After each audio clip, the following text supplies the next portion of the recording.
সড়কের উপর দাঁড়িয়েছিল একটি লরি। দাঁড়িয়ে থাকায় স্বভাবতই সন্দেহ তৈরি হয়। এরপর লরিতে উঠতেই চক্ষু চড়ক গাছ প্রশাসনের। এ কি কাণ্ড! লরিতে বস্তাবন্দি করে কি রাখা আছে প্রশ্ন তৈরি হয়।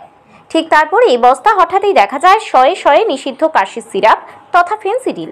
রবিবার এই কাণ্ড দেখে অবাক এলাকার মানুষ। জানা গিয়েছে, তেহট্ট থানার ছিটকার ডাক্তারপাড়ায় সড়কের একপাশে দাঁড়িয়েছিল লরিটি। গোপন সূত্রে খবর পেয়ে নাজিরপুর পুলিশ তদন্ত শাখার ভারপ্রাপ্ত আধিকারিক ইবাদুর রহমানের নেতৃত্বে একটি দল সেখানে পৌঁছায়। ট্রাককে আটকে রাখা হলেও কোনো চালককে সেখানে পাওয়া যায়নি।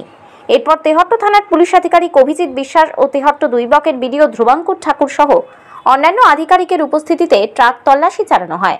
সেখান থেকে 1500 বোতল নিষিদ্ধ কাশির সিরাপ তথা ফেন্সিডিল উদ্ধার হয়। এই ঘটনায় এখনো পর্যন্ত কেউ গ্রেপ্তার হয়নি, তবে তদন্ত শুরু করেছে পুলিশ।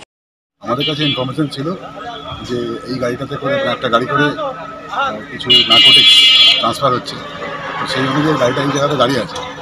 অ্যাকর্ডিংলি সেই ইনফরমেশনটাকে ট্র্যাক করার জন্য আইসি নাজিপুরকে বলি। আইসি নাজিপুর এসে গাড়িটাকে ধরে, কিন্তু ড্রাইভারকে পাশে পাশে কোথাও পাই এবং গাড়িটাকে ট্র্যাক করে গাড়ির মধ্যে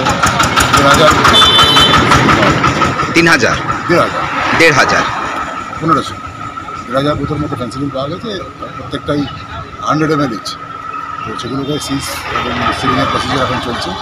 ভিডিও তেহট্ট 2 এক্সিকিউটিভ ম্যাজিস্ট্রেট এখানে প্রেজেন্ট আছেন। পরবর্তী পদক্ষেপ কি আছে?